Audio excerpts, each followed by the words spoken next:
how do you make sure a government strong enough to rule is also strong enough to survive? Well, in Federalist number 43, James Madison's back, and he's answering that question by listing the powers that defend the Constitution itself, not just from enemies abroad, but also from any kind of disunion from in. So I'm Matt Haskell. I'm a high school history and civics teacher, and we're making a trip all the way through the 85 Federalist Papers, and we're up to another number 43 here, so we're past the halfway point. So hey, hang on, let's go ahead and join James Madison. So by now, Madison has explained that most of Congress's major responsibilities, like defense and commerce, citizenship, and then also setting up the justice system. But in 43, he turns to a final group of powers, which are those that are meant to preserve and protect the system itself. They are what the Constitution, well, not just it makes the Constitution not just a design, but instead it makes it this resilient kind of living framework. So Madison's main thesis, his core argument here for 43 is, he says, a government ought to contain in itself every power requisite to the full accomplishment of the objects committed to its care. So he's saying, in other words, a constitution that can't defend itself is already, is a constitution that's already lost. And he begins to organize his discussion around several key powers that give the Union permanence. First of all, Madison begins with the guarantee clause, and that is, the United States shall guarantee to every state a republican form of government. That means no monarchy, no dictatorship, no military takeover in any state.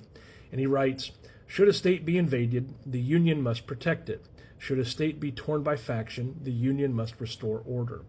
It's both a promise and also a warning. It's a safeguard against tyranny from within. So Madison then continues on to turn to the power to admit new states. Under the Articles of Confederation, there was no clear process for growth. The Constitution fixes that by giving Congress the authority to integrate new territories on equal footing with the original 13. And this was pretty visionary, because it turned America into an expanding union and not just a closed club. And he writes, the equality of the new states with the old must be maintained. Now, that principle later shaped the admission of every state, from Vermont as number 14 all the way to Hawaii, number 50. Now, Madison next goes on to address the federal power to manage territories and also the property that belongs to the United States. And he sees this not as imperialism, but more like stewardship, as a way to ensure that new lands serve the common good and not private factions. Now, this clause later laid the groundwork for territorial governance, like the Northwest Ordinance, and then America's orderly westward expansion.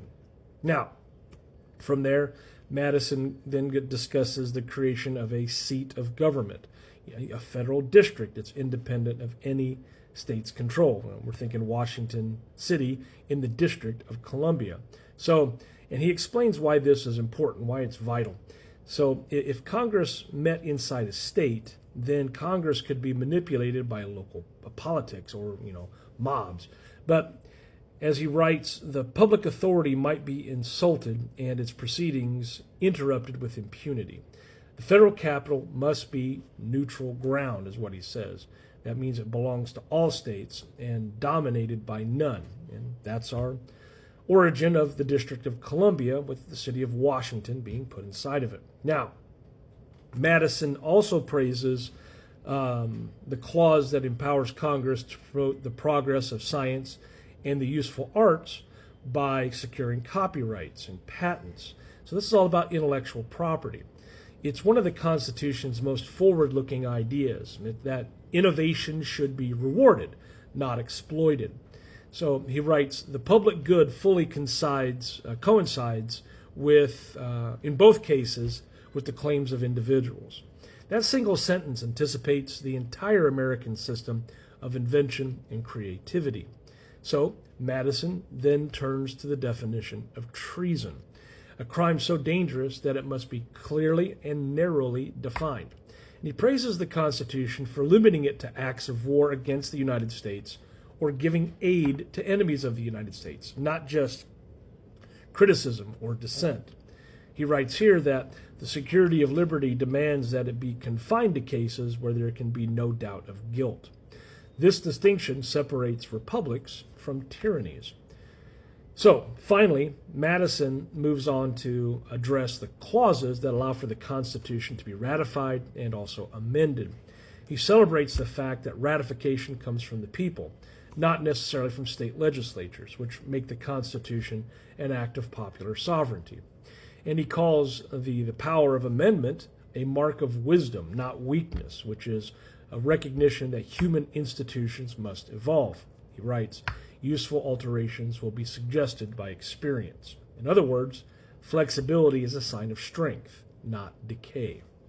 Now, if we sum up his logic, we've made it through his arguments, if we tighten everything down in our 5 easy steps, he says a government must be able to defend its own existence.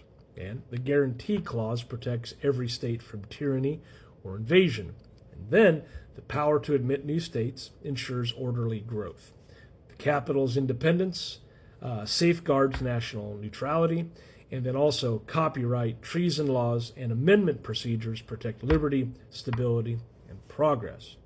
There's your 5 easy steps for number 43. Now, his tone is practical, and it's kind of got a visionary quality to it, because he's showing how the Constitution isn't just theory, but rather it's architecture. Every clause, every power, every safeguard is a beam or a pillar holding up the structure of liberty. This is the Constitution as civic engineering. Now, Madison's moral insight is that endurance requires design. Freedom is not preserved by passion alone, but by structures that anticipate human weakness and political conflict. And so he's teaching Americans that lasting liberty depends on foresight. In every power Madison discusses, admitting states, protecting Republican government, defending innovation, still shapes America today. His vision is of a self-sustaining system, flexible enough to grow and firm enough to endure. Our takeaways here are that the Constitution includes powers to preserve itself from decay or attack. Unity and expansion are secured through law, not luck. And third, the right to adapt is the secret to America's survival. Federalist number 43 is Madison's tour through the machinery of permanence. He's showing that liberty doesn't last by accident. It lasts because it's built that way. The Constitution's greatest strength is not its rigidity, but its capacity to protect, evolve, and endure. I'm Matt Hasquin. This is another thing we should all know by being alive. On this episode, if it helped you see how Madison designed a Constitution that was meant to survive both time and also, turmoil, please share, repost, follow, whatever. But hey, join me for number 44. This is where Madison confronts one of the most controversial ideas of all. That is the Supremacy Clause and what it really means for the power of the states. Thanks for watching.